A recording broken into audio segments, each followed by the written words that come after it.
آج میں ایک افضل ترین خاتون کا ذکر کرنے جا رہی ہوں۔ وہ افضل ترین خاتون جن کی مدد سے رسول اللہ صلی اللہ علیہ وآلہ وسلم کو تقویت پہنچی، وہ عظیم ہستی جن سے دین اسلام کو تقویت پہنچی، جنہوں نے اپنا مال جان سب دین اسلام پر قربان کیا، جن کے الفاظ یا جن کی غم گساری یا جن کی حوصلہ افزائی سے سرکار دو عالم صلی اللہ علیہ وآلہ وسلم کو حوصلہ ملتا تھا، ان کی دلجوئی ہوتی تھی۔ پریشانیوں، نوساد حالات سے جب آپ پریشان ہوتے تو ان کے الفاظ آپ کے دل کو سکون اور راحت بخشتے، اور جن کی گئی تربیت سے اسلام کو وہ عظیم ہستیاں ملی جنہوں نے دین اسلام کو دوبارہ سے زندہ کر دیا۔ مگر جب ہم ان کے بارے میں پڑھنے جاتے ہیں یا کچھ سرچ کرنے جاتے ہیں انٹرنیٹ کے اوپر بھی بہت کم ملتا ہے، کیونکہ ایک بڑا نیگیٹو ہمارا رویہ ہو گیا ہے کہ ہم دیکھنا وہ چیزیں پسند کرتے ہیں یا سننا وہ چیزیں پسند کرتے ہیں جو کچھ کنٹروورشل ہوں۔ آپ پہلے ایمان لانے والے مردوں کا تو ذکر سنیں گے، کبھی ایک مسلک کی طرف تو کبھی دوسرے مسلک کی طرف، جو جس کو چاہتا ہے یا جو جس پہ ایمان رکھتا ہے ان کا بہت تذکرہ ہے۔ افضل کون ہے؟ افضلیت کے معاملے میں آپ دیکھیں کہ جھگڑوں کی وجہ سے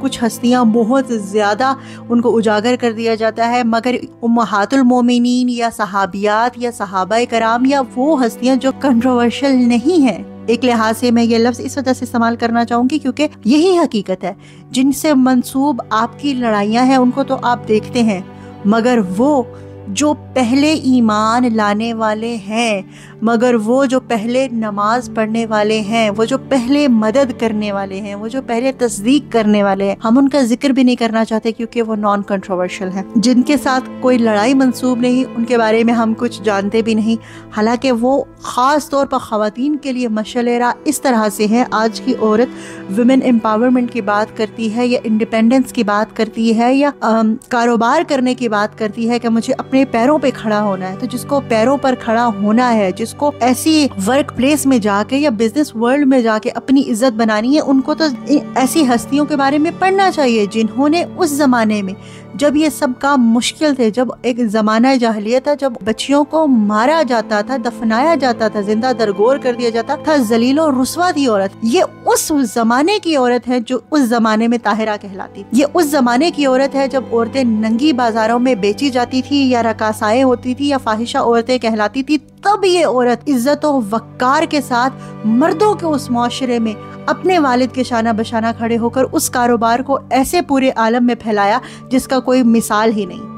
شہر مکہ میں ایک بہت ہی امیر و کبیر انسان رہتے تھے جو کہ ایک بہت ہی کامیاب تاجر تھے، نہ صرف اپنے قبیلے میں بہت باعظمت شخصیت کے مالک تھے بلکہ اپنی دیانتداری اور اپنی ایمانداری کی بدولت تمام قریش میں بے حد ہر دل عزیز اور محترم تھے۔ آپ کا نام خویلد بن اسد تھا اور آپ کی بیوی کا نام فاطمہ بنت زائدہ تھا۔ عام الفیل سے 15 سال قبل 555 عیسوی میں آپ کے گھر ایک بچی کی ولادت ہوئی جن کا نام آپ نے خدیجہ رکھا۔ خدیجہ بچپن سے ہی بہت نیک اور شریف مشہور تھی، آپ بہت ہی خاموش طبع تھی اور آپ لڑکپن سے ہی طاہرہ کے لقب سے مشہور تھی۔ آپ کی شادی ابو حالہ بن نباش تمیمی سے ہوئی۔ ابو حالہ سے آپ کے 2 بیٹے پیدا ہوئے، ایک کا نام حالہ تھا جو زمانہ جاہلیت میں مر گیا اور دوسرے کا نام ہند رکھا۔ بعض روایات میں ہے کہ ہند کو صحابیت کا شرف حاصل ہوا۔ کچھ عرصہ بعد ابو حالہ انتقال کر گئے اور حضرت خدیجہ کی دوسری شادی کر دی گئی جس سے ان کی ایک بیٹی پیدا ہوئی۔ اس کے کچھ عرصہ بعد ہی آپ کے دوسرے خاوند بھی انتقال ہو گئے۔ ایک روایت کے مطابق ہے کہ خدیجہ کا تیسرا نکاح بھی ہوا۔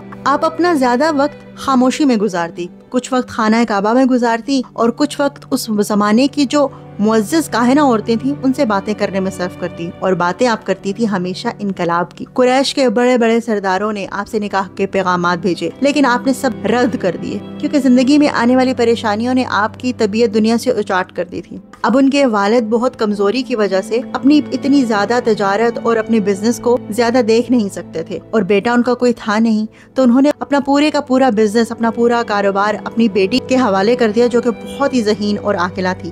اس کے کچھ عرصہ بعد ان کا انتقال ہو گیا۔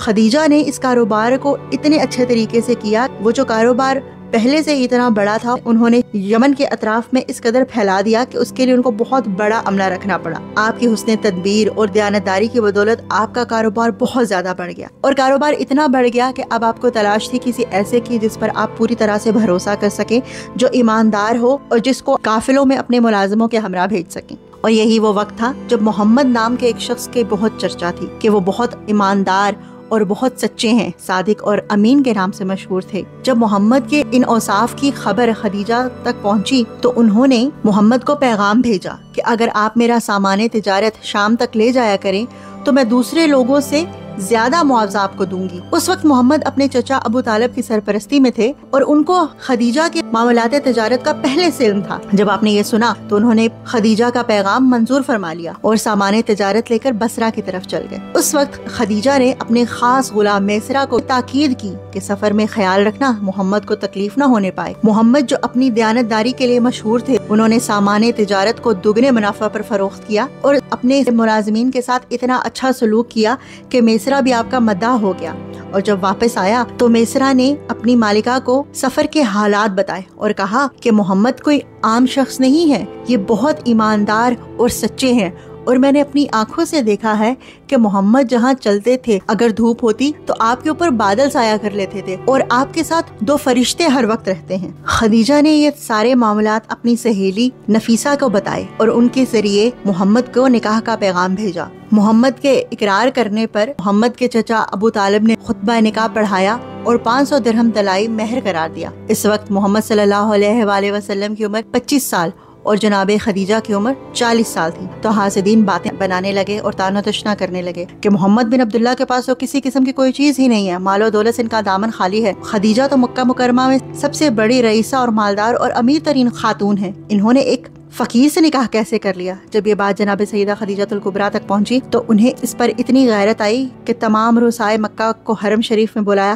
اور سبھی کے سامنے علل اعلان فرمایا کہ میں اپنی ساری مال و دولت جناب محمد مصطفیٰ کو پیش کرتی ہوں اگر وہ قبول فرما لیں کہ میرے لیے سب سے بڑی دولت جناب محمد مصطفیٰ صلی اللہ علیہ وآلہ وسلم کی رضا ہے۔ اور پھر اس اعلان کے بعد محمد سے بڑھ کر مکہ میں کوئی امیر نہ تھا۔ جناب سیدہ خدیجہ الکبریٰ انتہائی مدبر خاتون تھی اور دل کی بات زبان پر کم ہلاتی تھی، مگر ایک دن آپ والہانہ طور پر محبت و خلوص کے ساتھ سرکار دو عالم صلی اللہ علیہ وآلہ وسلم کے ساتھ لپٹ گئی اور محبت سے کہا، میرے والدین آپ کی ذات اقدس پر نثار ہوں، مجھے یقین ہے کہ عنقریب آپ اعلان نبوت فرمائیں گے، بس جب آپ مبعوث ہوں تو میرے حقوق بھی یاد رکھیں، اور جب اللہ تعالیٰ آپ کو رسالت اور نبوت کا اعلان کا حکم فرمائے تو میرے لیے بھی دعا فرمائیے گا۔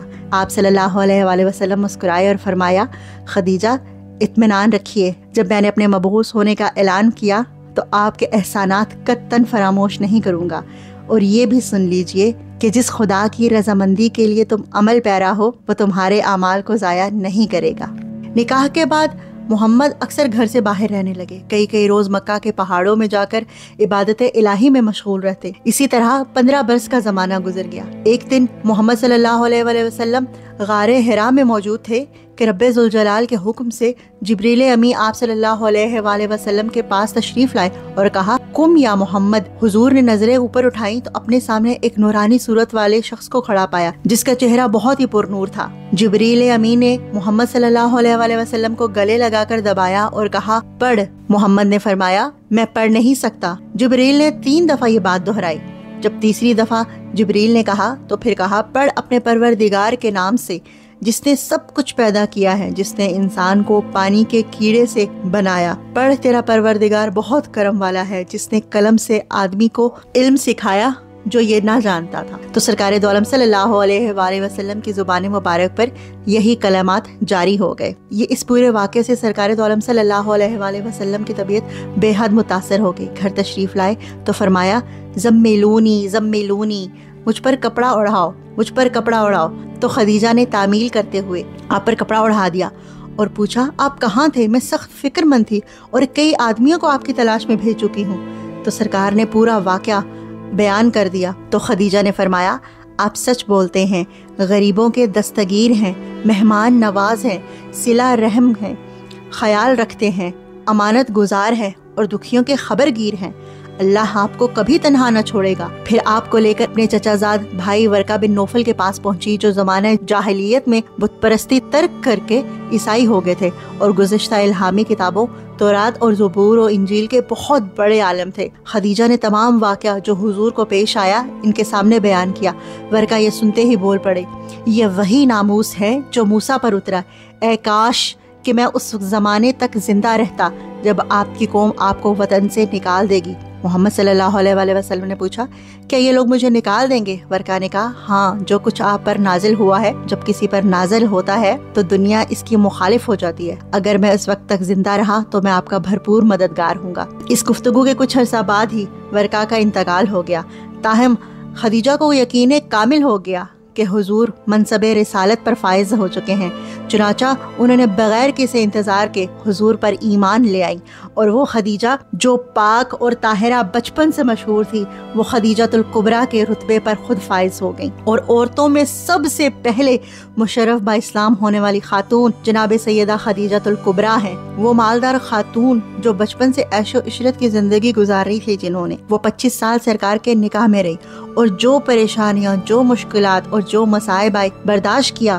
اور سرکار پر جانثاری کا حق ادا کر دیا۔ جب بھی کوئی سرکار پر ایمان لے کر آتا تو سب سے زیادہ خوشی جناب سیدہ خدیجۃ الکبریٰ کو ہوتی۔ آپ کے تمام رشتہ داروں نے آپ سے سارے تعلقات توڑ دیے اور آپ کو تان و تشنا کرتی، پر آپ نے کبھی اس بات کی پرواہ نہ کی۔ آپ رسول اللہ صلی اللہ علیہ وآلہ وسلم کا دست و بازو ثابت ہوئیں۔ جب کفار سرکار دو عالم صلی اللہ علیہ وآلہ وسلم کو بیہودہ باتوں سے پریشان کرتے تو حضرت خدیجۃ الکبریٰ عرض کرتی یا رسول اللہ آپ رنجیدہ نہ ہوں، بھلا کوئی ایسا رسول بھی آج تک آیا ہے جس کا لوگوں نے مذاق نہ اڑایا ہو۔ آپ خدیجۃ الکبریٰ کی یہ بات سنتے تو آپ کا ملال دور ہو جاتا۔ آپ نہ صرف سرکار دو عالم صلی اللہ علیہ وآلہ وسلم کی ہم خیال اور غم گسار تھی، بلکہ ہر مصیبت اور ہر پریشانی میں آپ سرکار کی مدد کے لیے تیار رہتی۔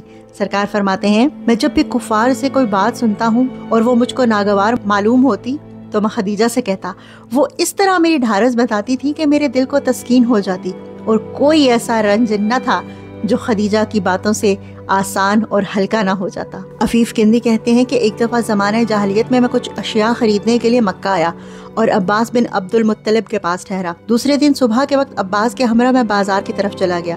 جب کعبہ کے پاس سے گزرا تو میں نے دیکھا ایک نوجوان شخص آیا، اپنا سر آسمان کی طرف اٹھا کر دیکھا اور پھر قبلہ کی طرف منہ کر کے کھڑا ہو گیا۔ تھوڑی دیر بعد ایک نوخیز لڑکا آیا جو پہلے جوان کی ایک جانب کھڑا ہو گیا۔ زیادہ دیر نہ گزری تھی کہ ایک عورت آئی اور وہ بھی ان دونوں کے پیچھے کھڑی ہوگی۔ ان تینوں نے نماز پڑھی اور چلے گئے۔ میں نے عباس سے کہا عباس ایسا معلوم ہوتا ہے کہ مکہ میں انقلاب آنے والا ہے۔ عباس نے کہا ہاں، تم جانتے ہو یہ تینوں کون ہیں؟ میں نے کہا نہیں۔ عباس نے کہا یہ جوان اور لڑکا دونوں میرے بھتیجے ہیں۔ جوان عبداللہ بن عبد المطلب کا بیٹا محمد اور لڑکا ابو طالب بن عبد المطلب کا بیٹا علی تھا۔ عورت جس نے ان دونوں کے پیچھے نماز پڑھی میرے بھتیجے محمد کی بیوی خدیجہ بنت خویلد ہے۔ میرے بھتیجے کا دعویٰ ہے کہ اس کا دین الہامی ہے اور وہ ہر کام خدا کے حکم سے کرتا ہے، لیکن ابھی تک ان تینوں کے سوا کوئی اس دین کا پیروکار میرے علم میں نہیں ہے۔ عباس کی یہ باتیں سن کر میرے دل میں خواہش پیدا ہوئی کہ اے کاش جو تھا میں ہوتا۔ اس واقعہ سے ام المومنین کا ایمان اور سرکار سے بے پناہ محبت کا اندازہ ہوتا ہے، اور جتنی محبت سرکار سے ام المومنین نے کی ہے، سرکار بھی اتنی ہی محبت ان سے فرماتے تھے، کیونکہ جب تک ام المومنین زندہ رہی آپ نے دوسرا نکاح نہیں کیا۔ ایک دن ام المومنین آپ کے لیے کھانا اور پانی تیار کر رہی تھی کہ سرکار دو عالم صلی اللہ علیہ وآلہ وسلم کے پاس جبریل امی حاضر ہوئے اور عرض کی خدیجہ برتن میں آپ کے لیے کچھ لا رہی ہیں، آپ ان کو اللہ کا اور میرا سلام پہنچا دیجیے۔ سرکار دو عالم صلی اللہ علیہ وآلہ وسلم نے جناب سیدہ خدیجۃ الکبریٰ کی شان میں فرمایا خیر نسائہا خدیجۃ بنت خویلد، یعنی عورتوں میں سب سے بہترین حضرت خدیجہ بنت خویلد ہے۔ ام المومنین جناب سیدہ خدیجۃ الکبریٰ سے رسول اکرم صلی اللہ علیہ وآلہ وسلم کی 6 اولادیں ہوئیں۔ حضرت قاسم، حضرت عبداللہ، سیدہ حضرت زینب رضی اللہ تعالی عنہا، سیدہ حضرت رقیہ رضی اللہ تعالی عنہا، سیدہ حضرت ام کلثوم رضی اللہ تعالی عنہا، اور جناب سیدہ فاطمہ الزہرا رضی اللہ تعالی عنہا۔ اور سیدہ فاطمہ الزہرا ہی ہیں جن سے سرکار دو عالم صلی اللہ علیہ وآلہ وسلم کا نسب مبارک چلا۔ اگر کوئی ام المومنین کی زندگی کے بارے میں پڑھنا یا سننا چاہے تو سمجھ نہیں آتی کہ کیا بیان کرے اور کیا نہیں، کیونکہ آپ کی زندگی کا ہر لمحہ، ساری کی ساری حیات مبارکہ ہی قابل رشک ہے۔ محسنہ کائنات ام المومنین جناب سیدہ خدیجۃ الکبریٰ کے وصال کا وقت جب قریب آیا تو سرکار دو عالم صلی اللہ علیہ وآلہ وسلم سے عرض کرتی ہیں یا رسول اللہ، یا حبیبی، یا حبیب اللہ، میں نے اپنی زندگی آپ کی خدمت اقدس میں بسر کی اور اب موت کا وقت قریب ہے اور میں آپ کی جدائی کا صدمہ دل پر رکھے جا رہی ہوں،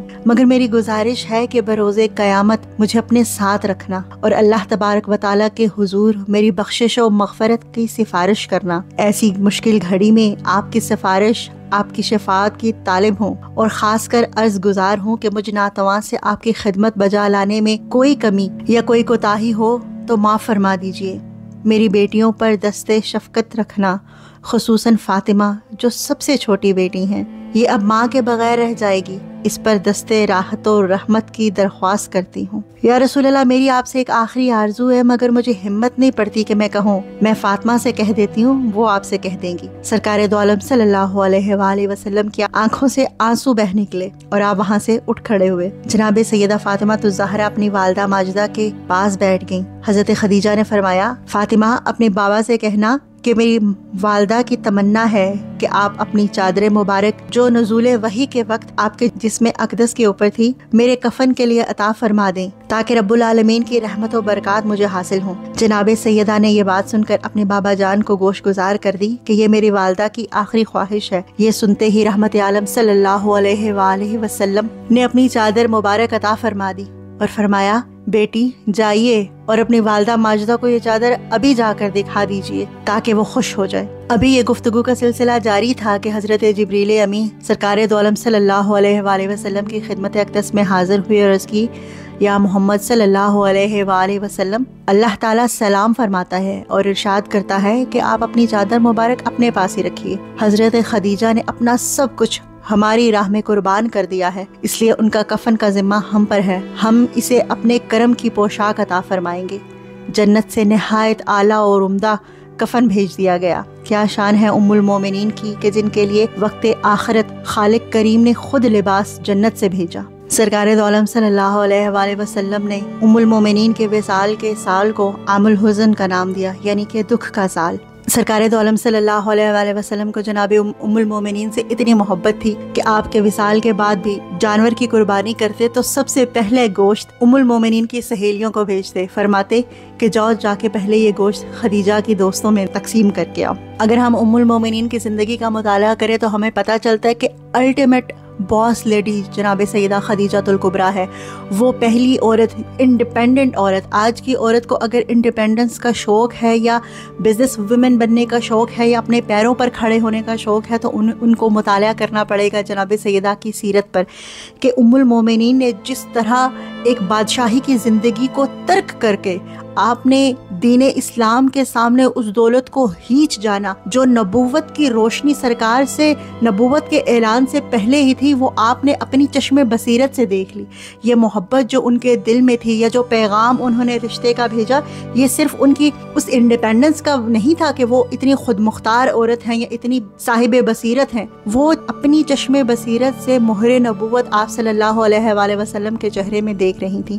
پھر انہوں نے تمام عیش و عشرت کو سائیڈ پر رکھا، وہ تمام دولت راہ خدا دے دی۔ وہ پہلی تقویت جو دین اسلام کو کسی نے بخشی ہے وہ جناب ام المومنین کی دولت تھی۔ جب لوگوں نے آپ کا کھانا پینا بند کر دیا، آپ نے صبر اور شکر کے ساتھ اپنی زندگی گزاری اور اپنی بچیوں کی ایسی تربیت کی جس کا نمونہ ہمیں کربلا کے میدان میں ملتا ہے۔ جو عزت و تکریم چاہتی ہیں، جو شان و شوکت چاہتی ہیں، تو وہ یہ جان لیں کہ عزت دنیاوی دولت میں نہیں ہے، عزت خدمت دین الہی میں ہے، عزت سرکار کی راہ پر چلنے، سرکار کے دین پر چلنے میں ہے، اس پیغام کو پھیلانے میں مدد کرنے میں ہے۔ آپ کو دین و دنیا کی تمام نعمتیں رب تعالیٰ عطا فرما دے گا۔ اور جیسے ہم نے سیدہ کی زندگی میں پڑھا کہ اس بی بی کی شان یہ ہے کہ رب عرش سے ان کو سلام بھیجتا ہے۔ آج کی عورت عزت تو چاہتی ہے مگر اس میں کہیں نہ کہیں عزت ایسے کھو دیتی ہے کہ خاندان والے بھی سلام کرنا پسند نہیں کرتے، اور یہاں رب خود عرش سے سلام بھیجتا ہے، یہاں رب خود عرش سے جنتی لباس بھیجتا ہے۔ اللہ تبارک و تعالیٰ سے دعا ہے کہ رب تعالیٰ ہمیں ام المومنین جناب سیدہ خدیجہ الکبریٰ کے نقش قدم پر چلنے کی توفیق عطا فرمائے۔ اگر ہمیں کاروباروں کا شوق ہے یا انڈیپینڈنٹ ہونے کا بھی شوق ہے تو جناب سیدہ کے صدقے اسی راہ پر چلنے کی توفیق عطا فرمائے جس پر چل کر تمام امت مسلمہ کے لیے نمونہ بن گئی۔